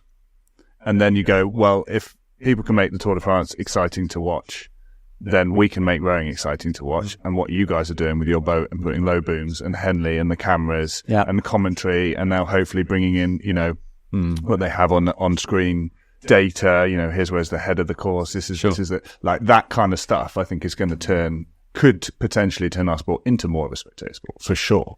We talked to a bunch of people. I won't give away some details, but there's some people who are excited about doing some stuff that's a bit more fun, and it's amazing where our sport has got to. But Where can it go? But when you start, we were at Ship Lake the other day talking to Dave Curry. A pretty average week on the water for Ship Lake was 120, 140k. 140k for school kids a week. We're talking about 10, 12 sessions a week. They're going on. Eton's just had a pre-start of the year training camp. And Lots of people, lots of camp, but lots of schools will be going on winter camps and Easter camps. Like it's amazing, and that's why you've got school crew. I think the PE, the record for the PE and the Thames Cup are now pretty much the same time. Yeah. But also, like what you guys were talking about, and for us as well, what brought us and kept us in rowing is how much we enjoyed it and loved it. And a lot of that's kind of having to get sucked out of it in order to perform at the highest level. That's almost like, that sounds almost professional. Yeah. That's a professional husband right there. Yeah. Yeah. Wow. I did not know. Yeah, I am. Yeah. Like funny thing is like we are in rowing, but Yeah. also we're not always in rowing. Yeah. With our business, I feel like we try. I think after seeing you guys last year, it made us think like, oh, actually, we need to get back out on the. We spent a couple of years not doing the road and meeting people at regattas. I think that's Well, yeah, I mean that was us 2 years before that as well. Okay. It's the same thing. We'd done a lot of rowing. Row gear had maybe taken a back seat a little bit with all the other stuff going on in my life, and we were coming back into coaching, and then realizing, I think almost one thing really was sort of walking around Henley a couple of years and being like, I'm not stopping every 20 meters and seeing someone I know, and people had moved on a little bit, and although I sort of knew coaches and stuff, we hadn't quite been out there as much. That's a really good way of putting it. We've just come back from the Charles, which was my first time. You've been a couple of times, but our guys, our representatives out there, Rowcraft, who do a great job of repping us. But it's kind of strange because they're like the stop and talk tent. I mean, obviously there's a lot of stop and talk tents, but Interesting. they know so many people, and I go to. It was really lovely to see the interaction they have with all their customers. Yeah.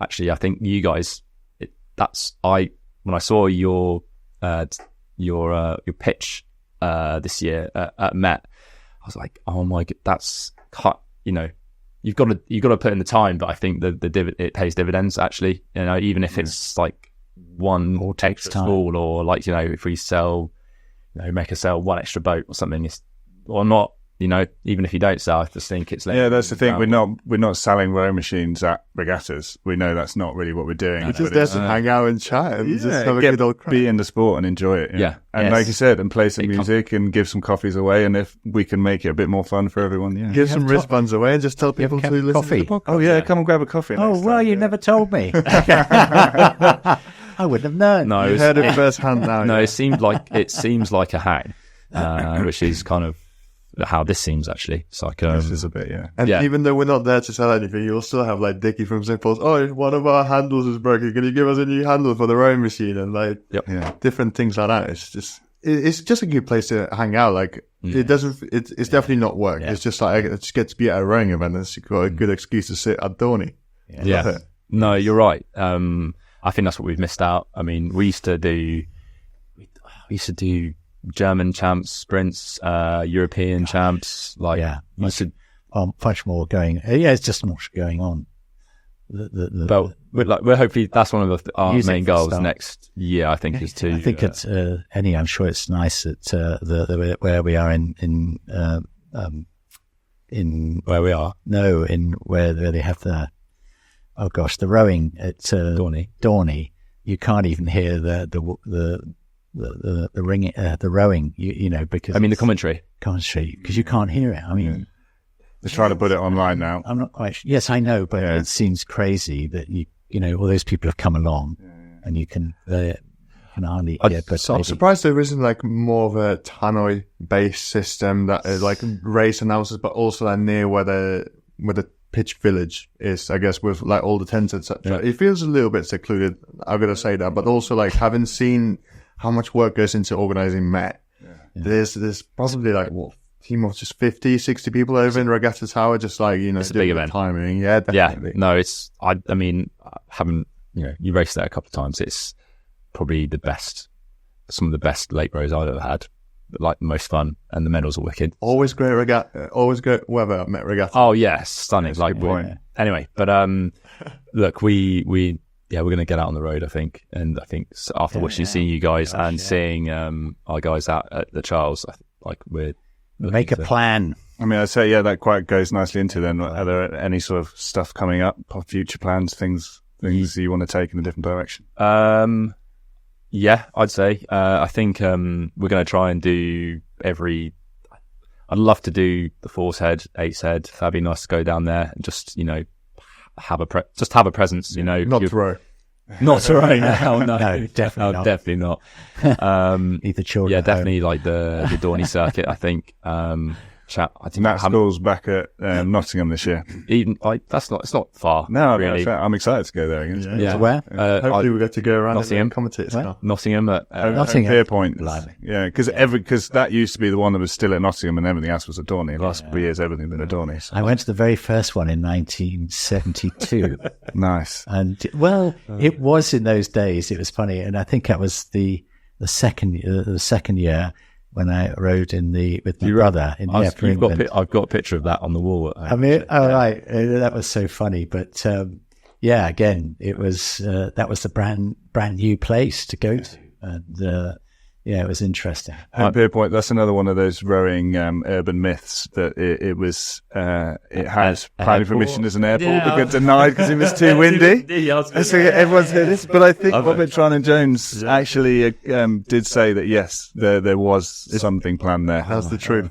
I think the fast end of it, where they used to have a big place where they used to put all the dead meat in a big, you've obviously been in Nottingham. At the far end, there was a company that I used to collect. They used to collect all the the dead meat and put it in this big, Old meat, you mean? yes, in a huge thing, not in. And when the wind would carry right, over the end, right. boy, that was crazy. It was an abattoir, you mean?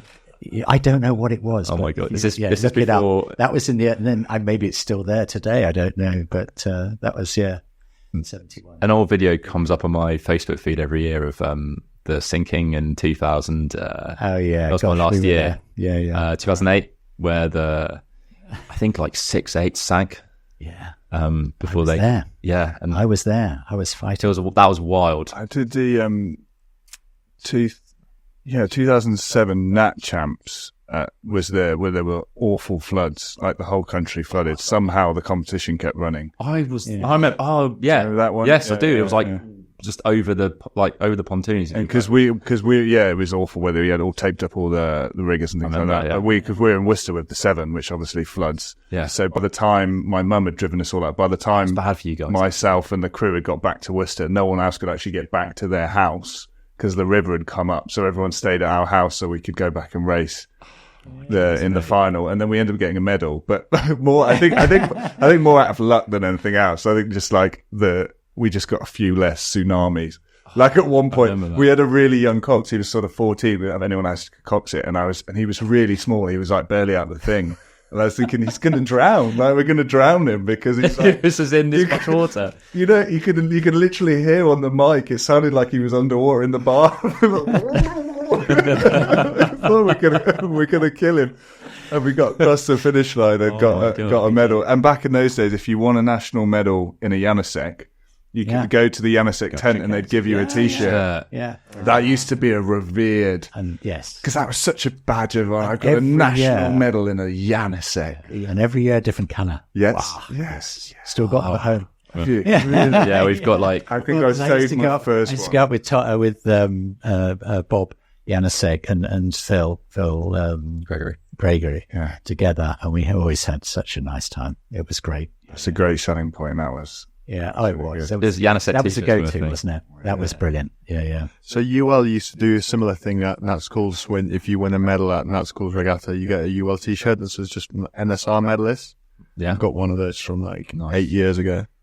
Still kicking them out somewhere. But yeah, similar sentiment, like not different Promo. color every year, but yeah, very good promo. Well, the last time I saw a Janusek one was when they had the war in where is it in what's the country where they had after in the Middle East. Iraq?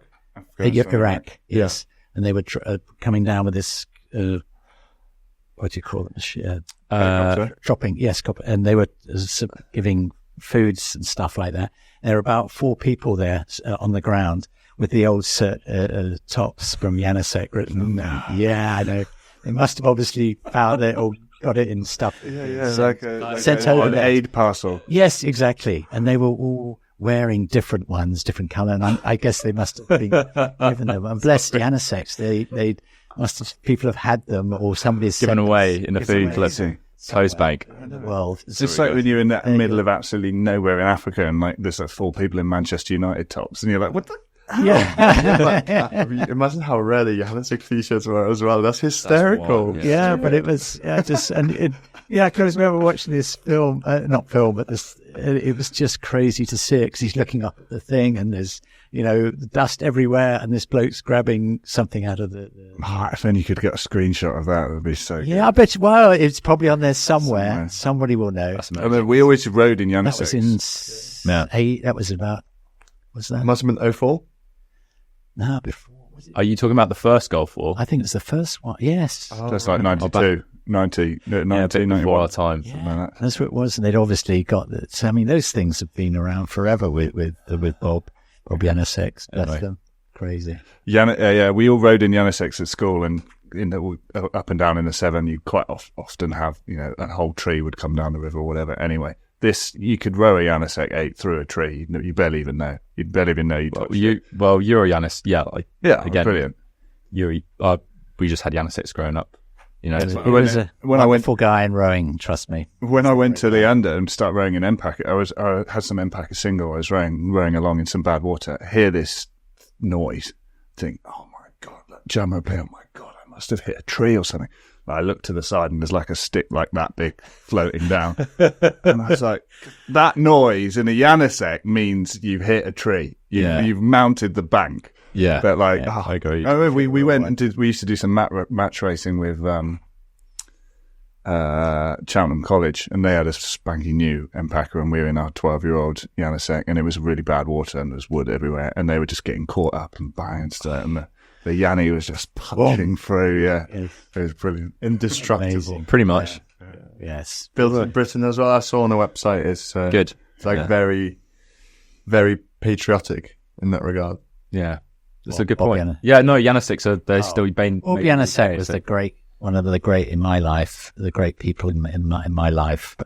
What he achieved with his boats is amazing. You know, Yeah. out of good ideas. Yeah. It's always the best ideas. Anyway, yeah. So outside of getting back on the circuit, what are some of the other things you got coming up and in store? Or is that just building more of a presence, basically? A little bit. I think the other thing we how do I say this? Somehow reluctant to dabble in is electric, and a lot of people ask us about electric. Motors. Yeah, electric. I mean, it's water-based, electric. How well is it going to mix? It mixes. Well, that's really not the issue. It's just a lot of the cost. Charging and People stuff don't as well, understand what they're getting into. Yeah, That's so a big problem. look, it's a good point maybe to actually make on the podcast, but pretty much a lot of people do inquire, and it's on a club level, but I've always had to say, like, you ought to look at like funding, local authority, or if it can come from British Rowing. If people have to go that way, again, I'm all for going green and for being efficient. And again, if your club's got solar panels on it and you're charging and you're storing your own energy, it's a fantastic way it's a fantastic way to go. But from a cost point of view, it's bonkers. It is. And again, from an infrastructure point of view, there's work that needs to go into putting that in before you think about going electric. So again, I'm happy.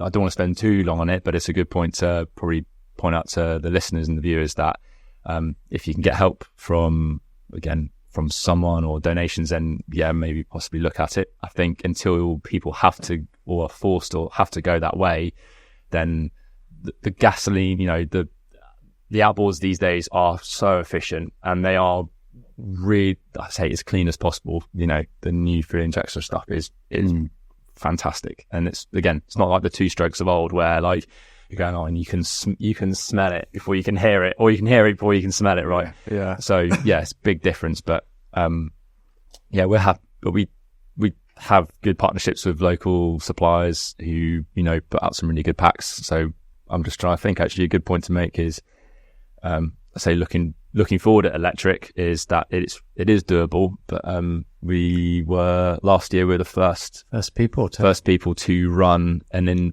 I think certainly run an international regatta fully electric. So we were the supplier for the 2023 Santiago Games, which was pretty freaking awesome. Was that in Chile? It was, yeah. Amazing. Yeah, That's it was so sweet. It was actually really sweet. I'm not gonna lie, it was probably one of the coolest things ever. But you were out there. Yeah, so we were there as part of just to make sure that For 4 weeks. if something went wrong with our kit, that we were there just to fix it. Which basically we spent a month. I mean, not gonna lie, we've spent a month doing. Not again, our boats are Fine. are fine, but some of the, let's just say, the build quality of some of the products that we put out there kind of let us down a little bit. So yeah, that was a wild. You got to spend a month in Chile, though. It was it was amazing. The Again, food is wonderful. the food, I bet. the food is great. The people are lovely, and also from coming back to my rowing quickly, like the quality of rowing out there was wicked. Yeah, it was really, the racing was great. The standard rowing was really, actually really great to watch, and how they ran the regatta from a spectator point of view. We were talking about this earlier about where rowing goes, like the big screen stuff they had there, and the that's the best way to describe it, but like a spectators stand crowd was it was like I know obviously it was their games, and they made a big effort in trying to make it really accessible, but it was like a party. It was great.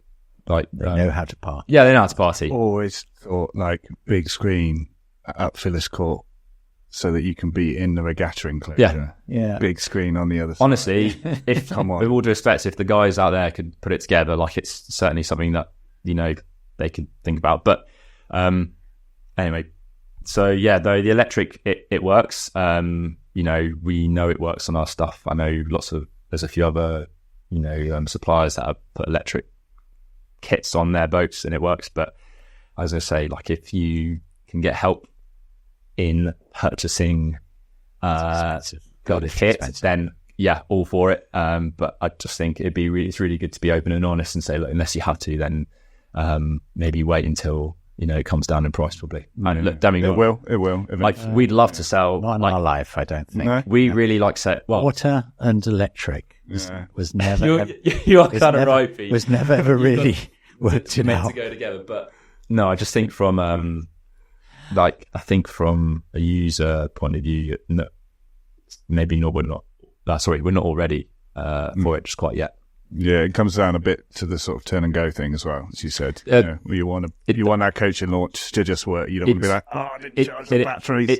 So it's, and everything that goes with that. you say that, There's but a lot of again, things. last year we had a team of like 10 drivers making sure like the batteries were humped back and forth and they were like charged in between sessions. Like it's like it's not just like charging a cox. Oh, I forgot to charge the cox box. Like it's like I forgot to charge the catamaran. It's kind of like it's kind of people are gonna have to get used to it. But anyway. Also, like I imagine the range on electric engines will be slightly smaller, especially with the higher power output. So, for example, if you're following an 8 and they're doing flat out pieces, you don't want your launch to suddenly just go.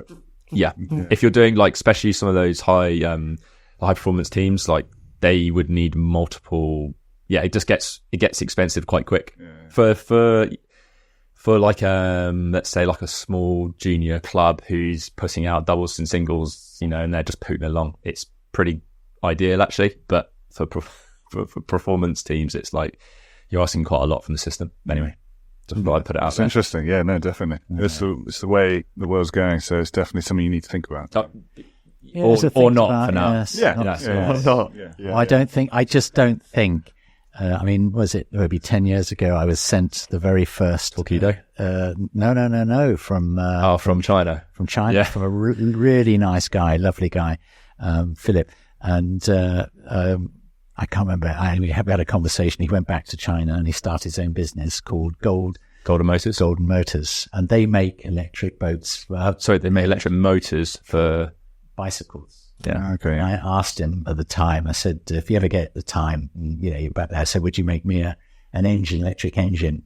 And about 18 months later, I get a telephone from the Heathrow to say there's a box for me.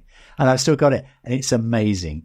Very simple, but I just had all these great ideas. The reality is engines, easy. But then you find the right batteries, the right thing to like charger. the car. That's where the money goes crazy. Anyway, interesting. Yeah, I've got a question then. From starting, obviously, your business almost 40 years ago, and now working with over 27 countries, have you imagined it getting to the point that it is now, or how do you even The rest of the world. It must be a pretty cool experience to see something that originated in your head grown to such a scale. I never imagined that people will, hopefully, Going to Chile. well, exactly. We just end up in the craziest of places. And I must always look and think, why did these things go there? But somebody wants something. And hopefully we make something good enough for others. That's, when you ask me, did I ever imagine?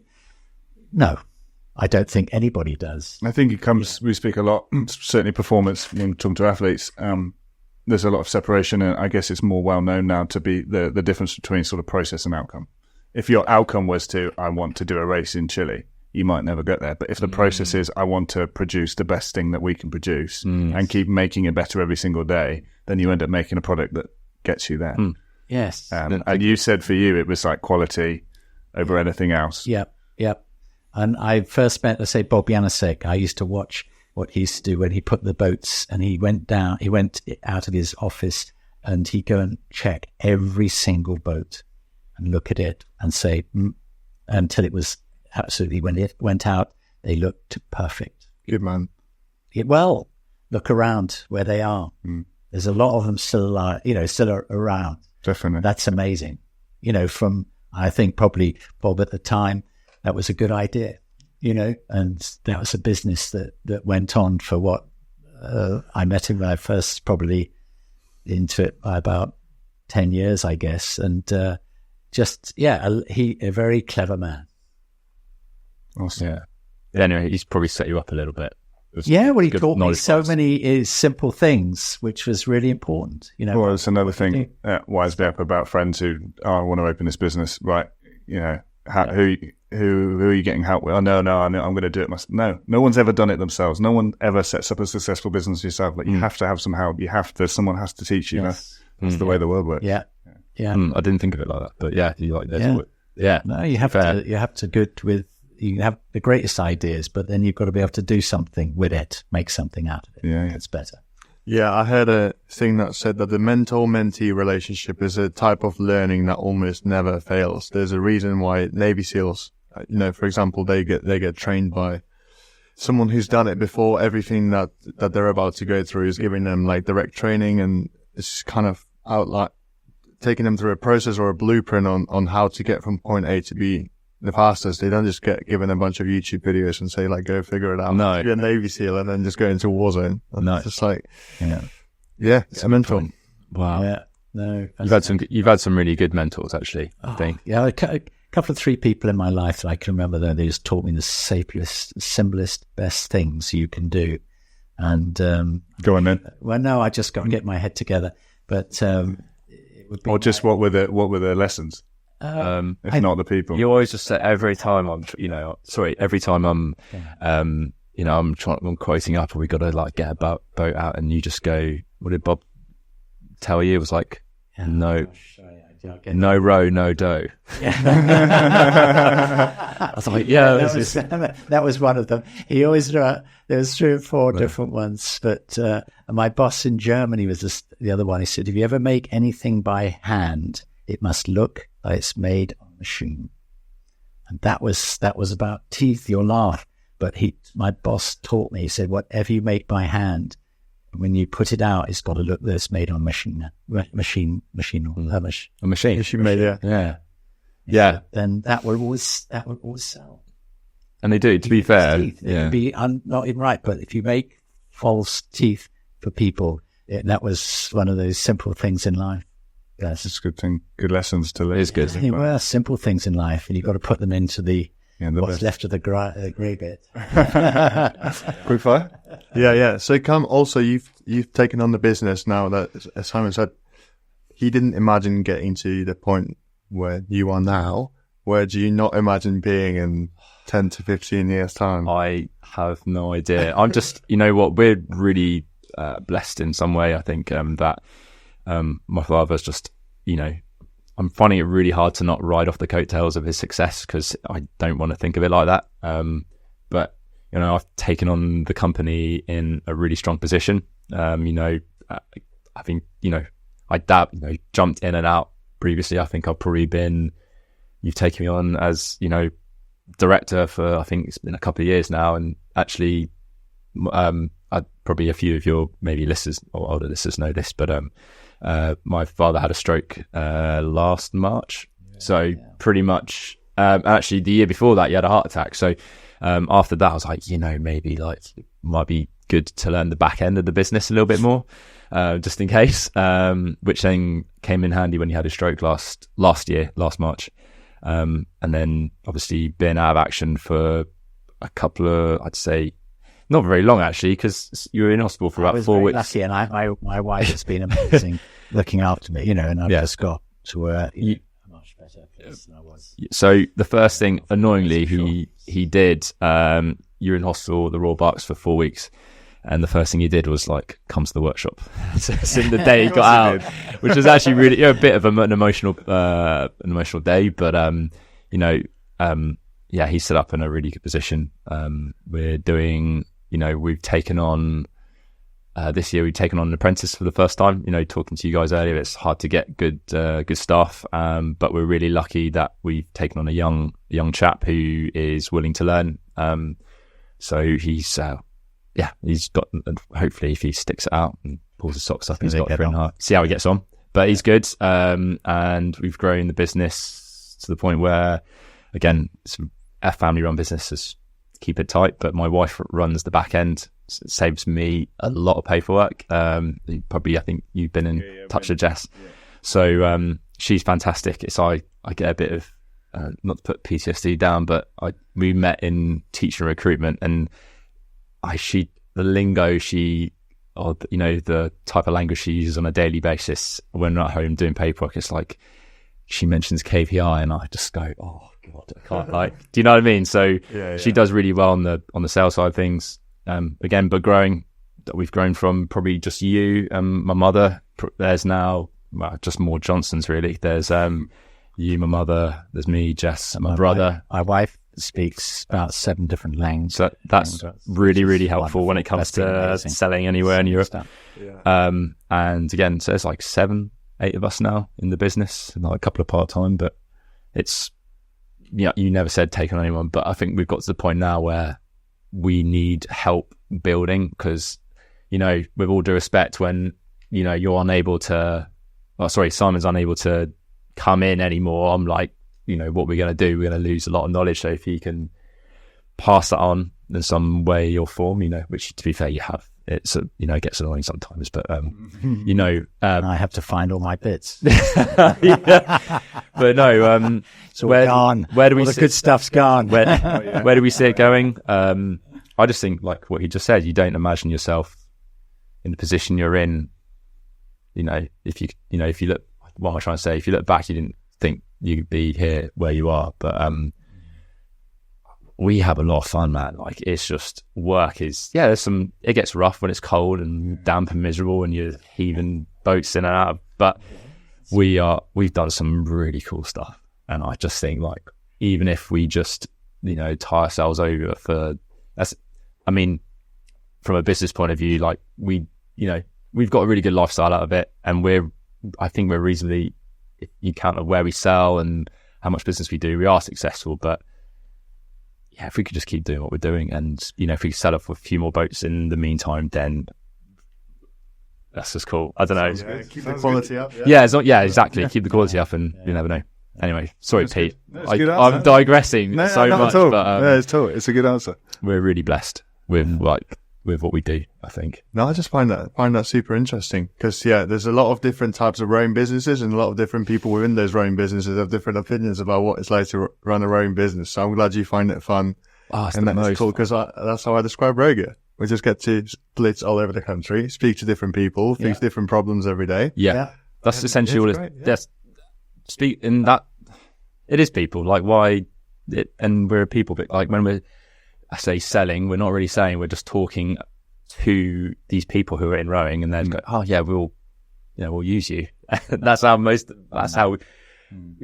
do have a presence as such on social media, and we do a bit of marketing, but like get the neck, like it's pretty much all of your sales have been through word of mouth. Old meeting people. Maybe that's still how it goes, and social media is just a thing we have to do. But just talking to people, to people. Social media has definitely helped us, but like ultimately, the rowing world's a small world, and there'll be a lot of people who call me up and said, "Oh, I know Phil Tinsley," and I rang him and asked him who he uses, and he said you. Yeah. If you do quality, people will definitely recognise that, and it's not going to go unnoticed. Not in the rowing world, so no.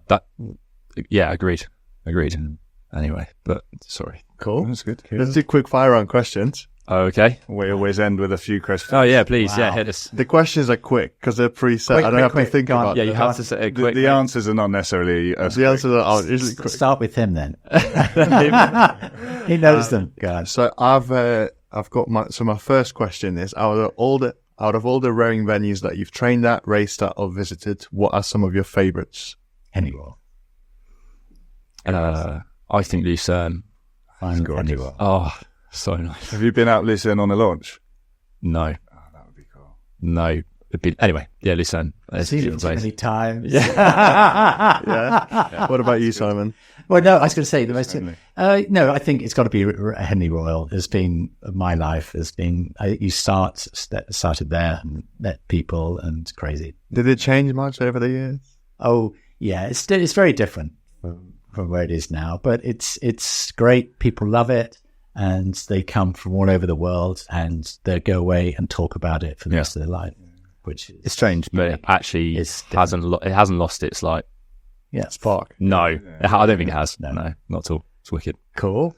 If you were to repeat one race or one event that you did as a rower, again when you're 60 or 70, or Simon when you're 100, I feel. What would it be? I might know your answer. Go on. Yeah, go on. Maybe I'm wrong, but was it the quad? I'd say the quad.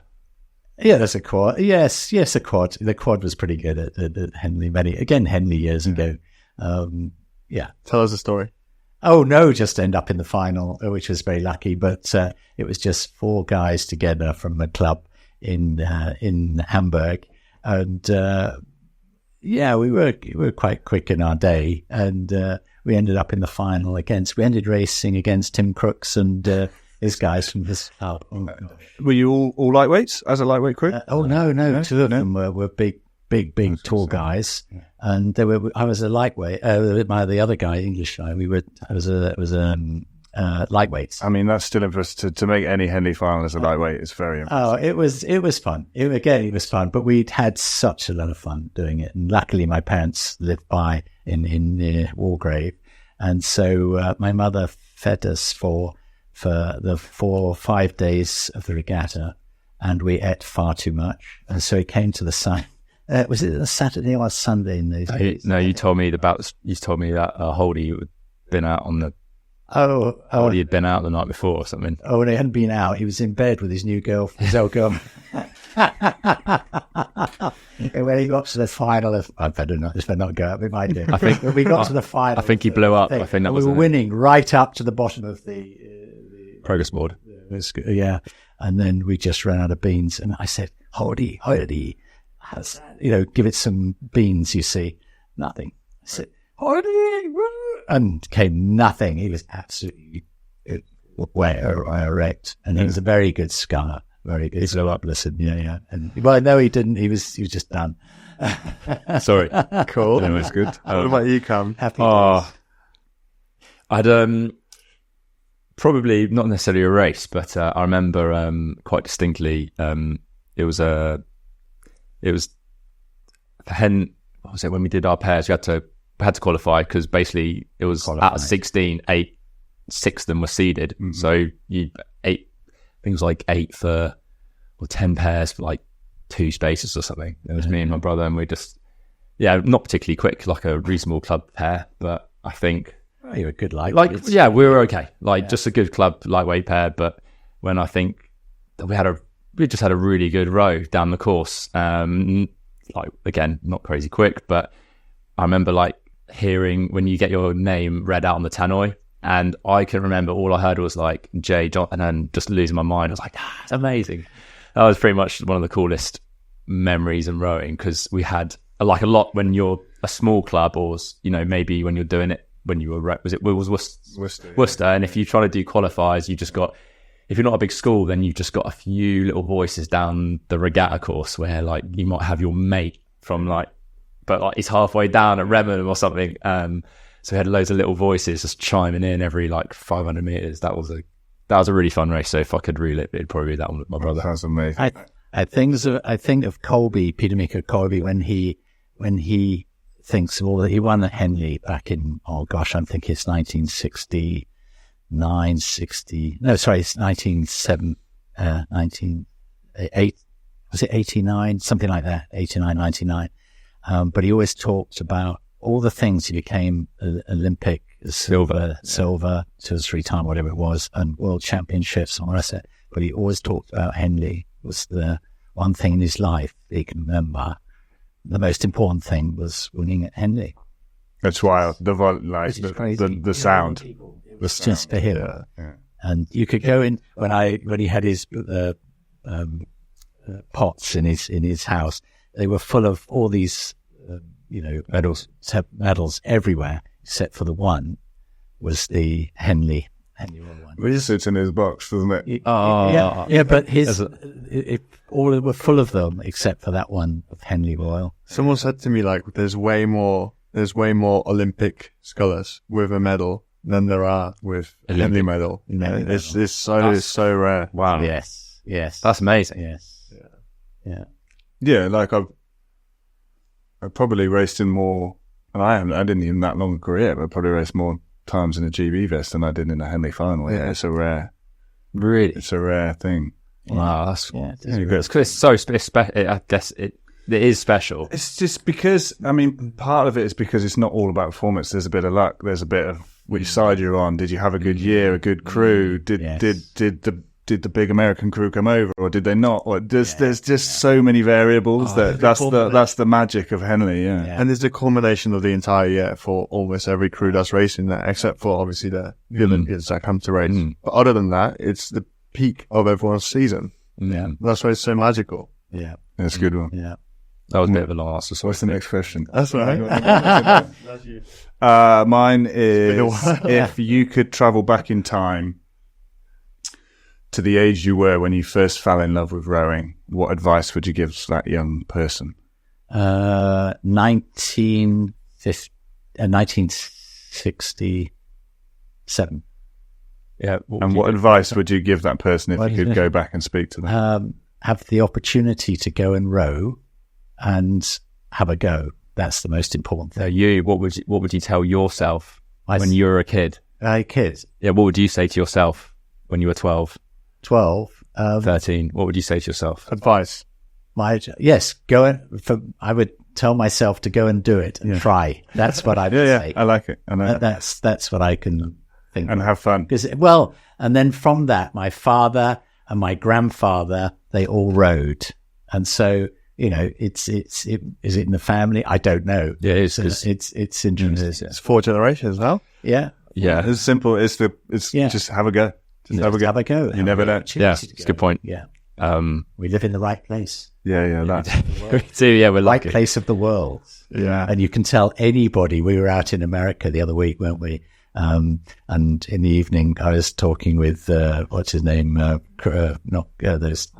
old boys from America. Yeah, and we were sitting there. They were all Olympians and stuff in the tent there.